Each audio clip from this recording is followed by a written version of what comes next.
Bonjour et bienvenue pour une nouvelle édition du 7-8 Week-end sur TV 78, édition spéciale aujourd'hui consacrée entièrement à la semaine de la presse et des médias à l'école. À cette occasion, nous avons voulu donner la parole aux collégiens, aux lycéens des Yvelines. Vous découvrirez dans un instant leur reportage. Ils nous parleront de sport, de jeux vidéo, de cybersécurité ou encore de géopolitique. Ce sont des classes situées à Conflans-Sainte-Honorine et à Mantes-la-Ville qui ont travaillé sur cette édition. Et puis également, en fin d'émission, nous échangerons avec des élèves de BTS pour connaître leur regard sur les médias.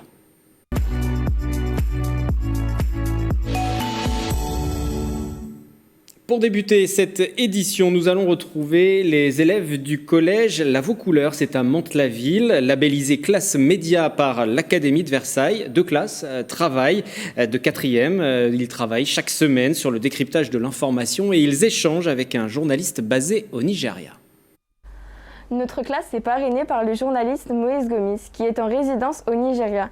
Il réalise des reportages pour de grands médias, français et internationaux comme RFI, France 4 ou encore Arte. Il nous accompagne depuis le début de cette aventure, il échange avec nous régulièrement, partage son quotidien de journaliste au Nigeria. Quelles sont les conditions d'exercice du métier de journaliste dans les zones à risque? Nous avons demandé à notre parrain Moïse Gomis de répondre à quelques questions. Bonjour Moïse. Pouvez-vous nous dire quels sont les risques du métier de journaliste au Nigeria? Bonjour. De manière générale, être journaliste, quel que soit l'endroit dans le monde aujourd'hui, c'est pas quelque chose de super simple parce que on fait ce métier-là et qu'on essaye de décrire des réalités. Parfois, on va heurter des intérêts publics, des intérêts privés. On va déranger. Faire du journalisme dans un pays qui est grand comme le Nigeria, avec plein de réalités, c'est très très compliqué. T'es obligé de prendre des précautions pour toi. Qu'avez-vous ressenti la première fois que vous avez fait un reportage dans une zone à risque? Avez-vous déjà eu peur pour vous? Je m'en souviens très bien, c'était en 2015 dans le nord du Nigeria, une ville qui s'appelle Kano. Il y avait eu un attentat à la bombe dans la grande mosquée. Qui avait fait plusieurs victimes. Tu sens quand même une montée d'adrénaline quand on part dans une zone comme ça, un peu à risque. Le maître mot, c'est la préparation. On prépare son voyage, on prépare ses déplacements, on prépare ses rendez-vous. France 24 et RFI pour lesquels je travaille ne me laissent pas partir si je ne leur dis pas à l'avance qui je vais voir, où je vais, comment j'y vais et pourquoi j'y vais. Donc j'ai tout un travail à faire avec la rédaction pour qu'eux valident mon déplacement. Selon Reporters sans frontières, il y a eu 50 journalistes morts de leur métier et 400 journalistes emprisonnés en 2020.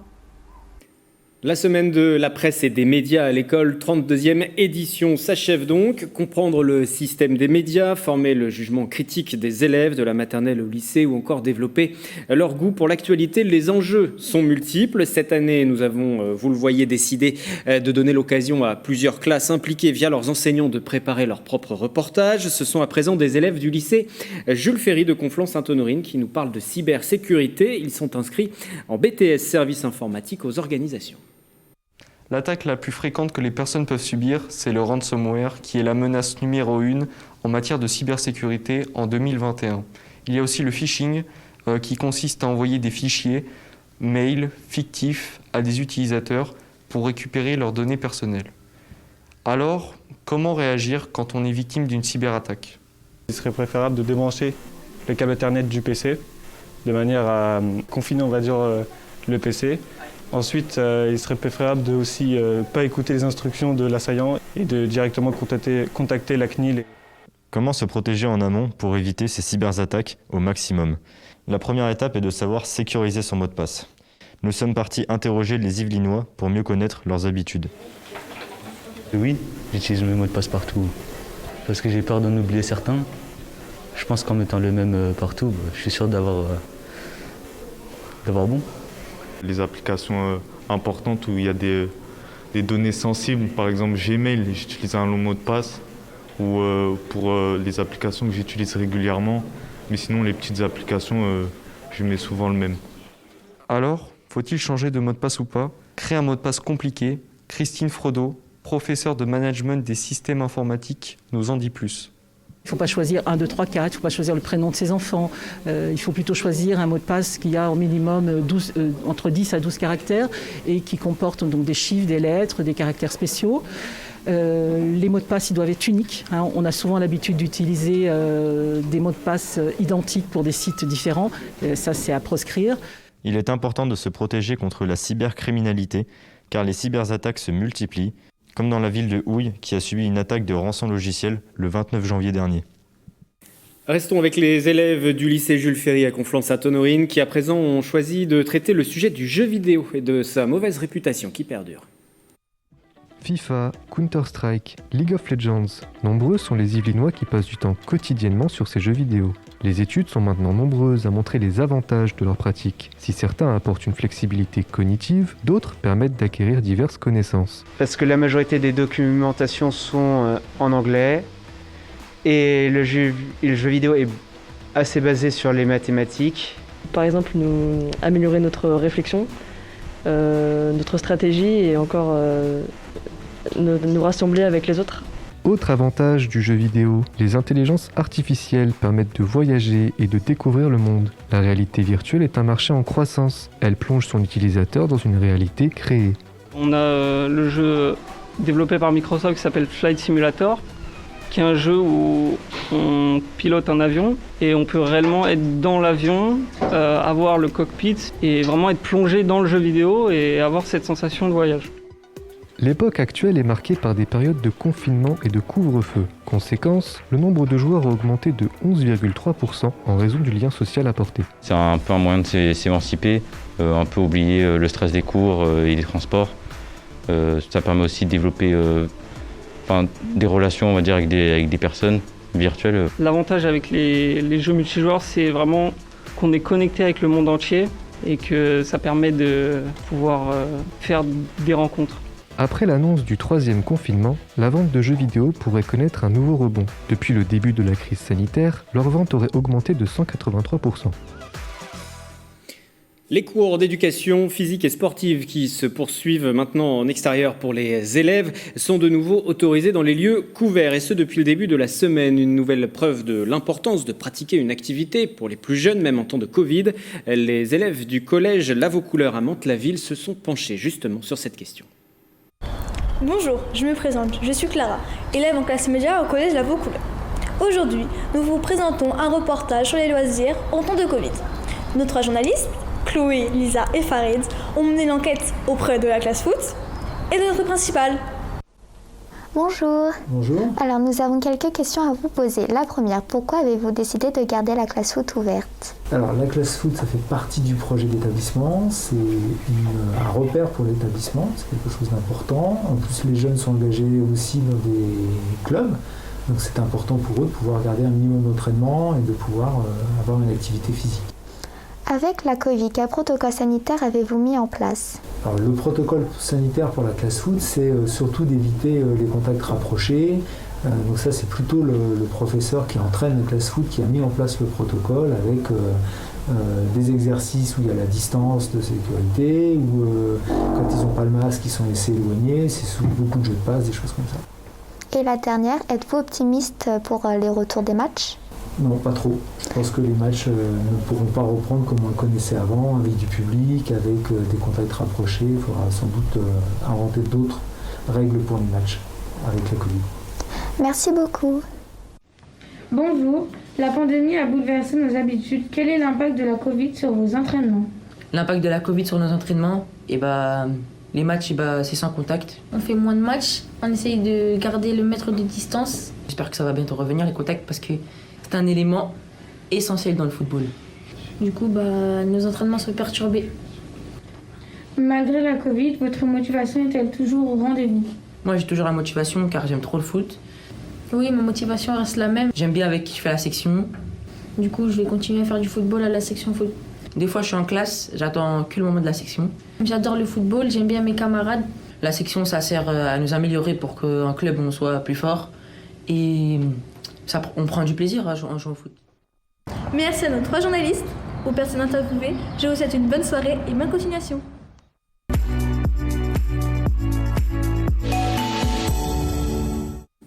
Et notre édition spéciale Semaine de la presse se poursuit. Nous sommes à présent avec Frédéric Busson. Bonjour. Bonjour. Professeur au lycée Jules Ferry de Conflans-Sainte-Honorine. Bonjour également à deux de vos élèves, Sébastien et Florian, qui ont accepté de répondre à quelques questions. Bonjour à vous deux. Bonjour. Vous avez travaillé notamment sur quelques reportages qu'on a pu voir en début d'édition, travail avec les équipes de TV78. Comment vous avez vécu, je vais poser la question d'abord aux étudiants, aux élèves, comment vous avez vécu cette expérience, ce que vous en avez pensé? Alors, pour le coup, nous avons vraiment aimé ce projet car il nous a apporté beaucoup de choses. Donc, ça nous a permis, par exemple, la prise de parole en public. Vraiment, aussi, ce qui nous a apporté, c'est le fait de comment voir et comment chercher des articles, où est-ce qu'il faut les trouver, leurs sources, etc. Ensuite, ça nous a permis aussi de découvrir le monde, donc le métier de journaliste, avec tout ce qu'il y a derrière, évidemment. Donc, l'écriture, les plans à faire, les montages, etc. Donc oui, le projet de TV78 nous a apporté beaucoup de choses. Ouais, ça a été enrichissant pour vous de vous pencher sur la question des médias. Du côté de l'enseignante, à présent, Frédéric Busson, pour vous, cette expérience et cette sensibilisation aux médias, le retour que vous pouvez en faire peut-être? Ce que ça apportait essentiellement, c'était du concret dans ce que l'on fait au quotidien.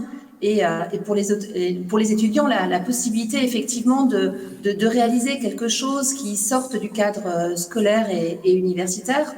Voilà, ça s'inscrivait vraiment dans un projet au long cours et les 4 semaines sur lesquelles on a travaillé avec TV78 ont été particulièrement constructives, effectivement. La sensibilisation à l'actualité, c'est quelque chose que vous faites au quotidien avec vos élèves? On a commencé dès la rentrée, dès la fin septembre, on a lancé plusieurs activités autour de la lecture de la presse, parce qu'effectivement, culture générale et expression, ça reste un pan important de notre discipline et des programmes à aborder. Donc oui, dès la rentrée, première année de BTS, on travaille dessus régulièrement chaque semaine. Comment ça se passe concrètement, ce travail? Je réponds encore, oui. Allez-y, comme vous le souhaitez. Je vais passer la parole après aux élèves également. Ils vont m'expliquer un peu comment ils travaillent.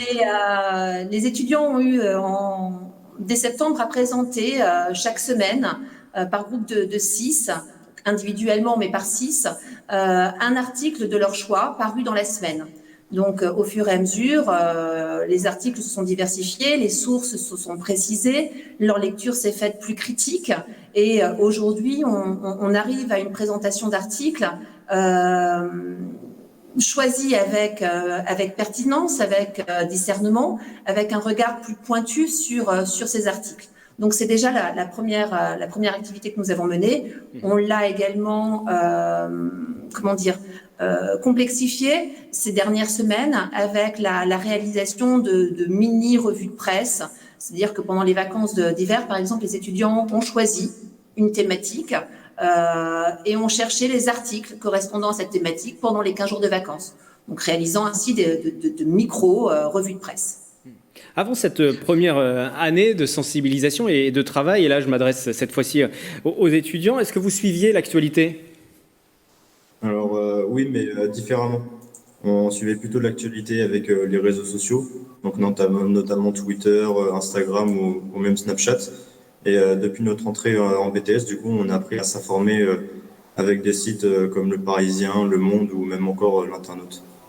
Et quel regard, du coup, vous portez sur cette façon de s'informer un petit peu différente? Pour vous, c'est plus enrichissant? C'est complémentaire?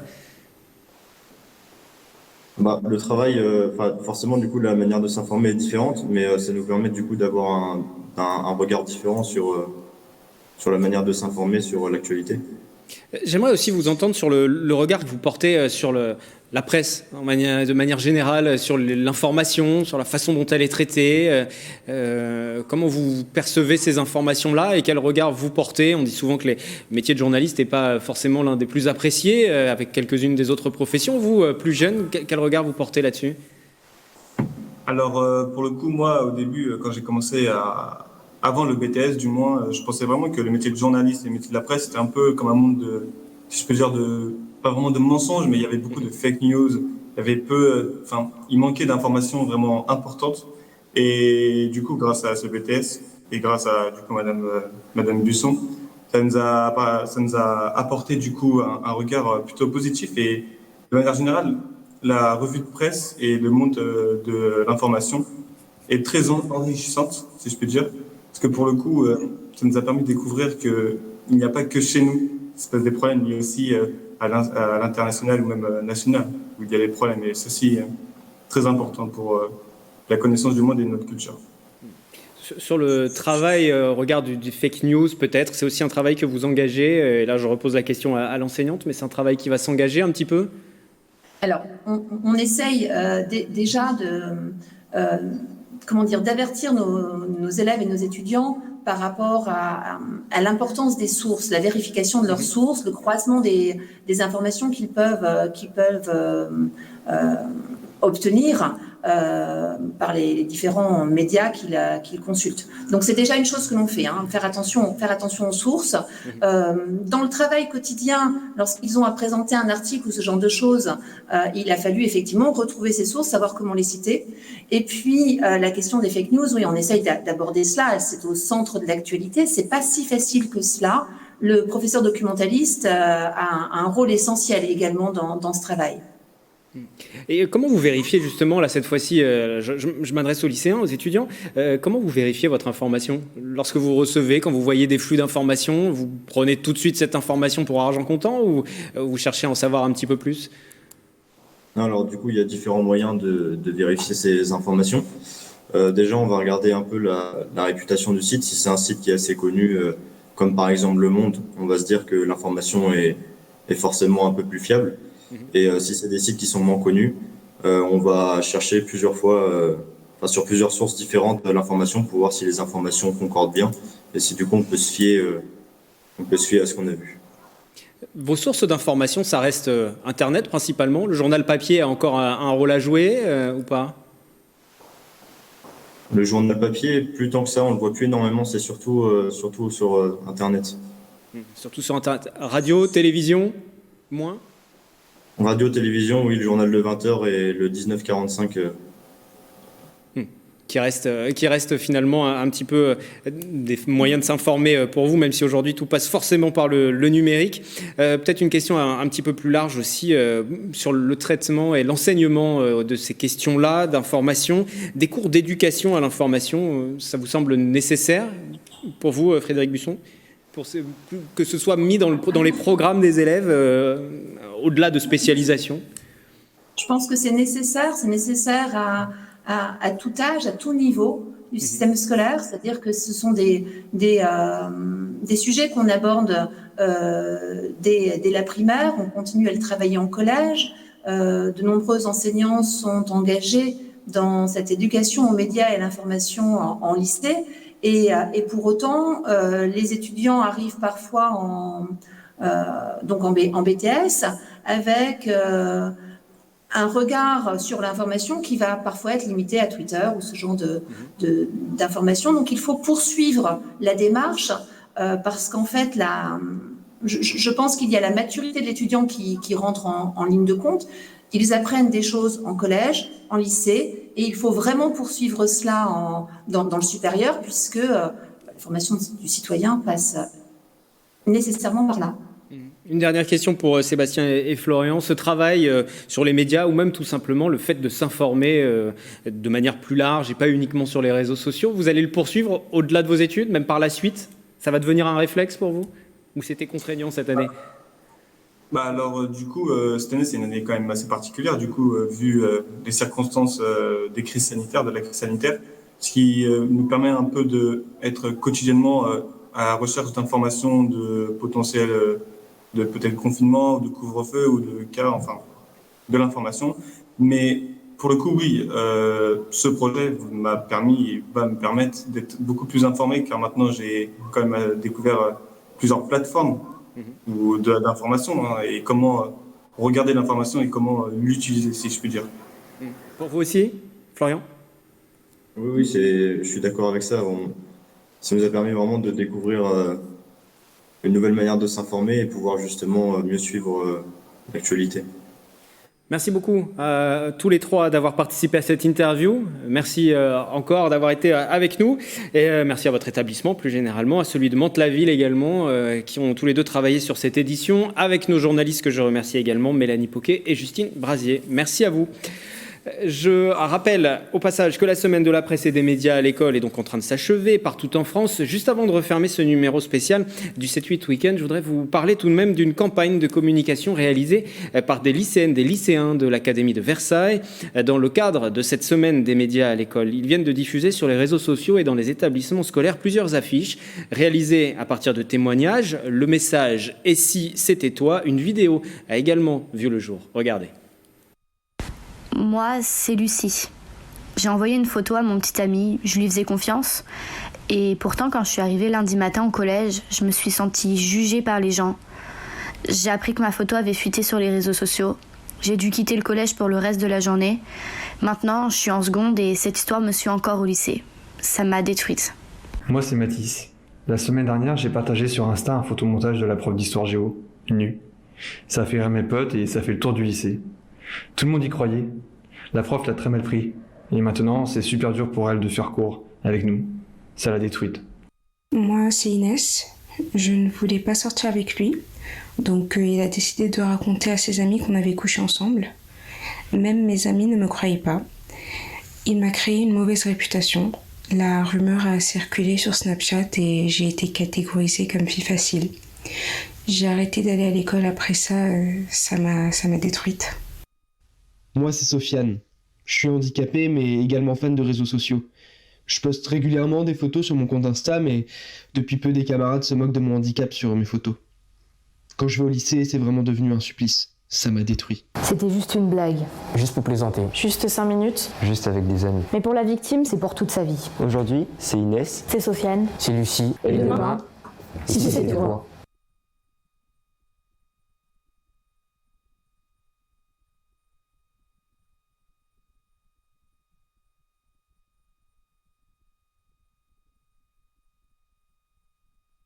Voilà pour ce spot réalisé à l'initiative de lycéens de l'Académie de Versailles dans le cadre justement de la semaine des médias à l'école. Et je vous redonne ce numéro aussi si vous êtes victime de cyberharcèlement, 0800 200 000, 0800 200 000. Vendredi prochain, vous retrouverez Éléonore Sinoquet pour une nouvelle édition plus classique du 7-8 Week-end.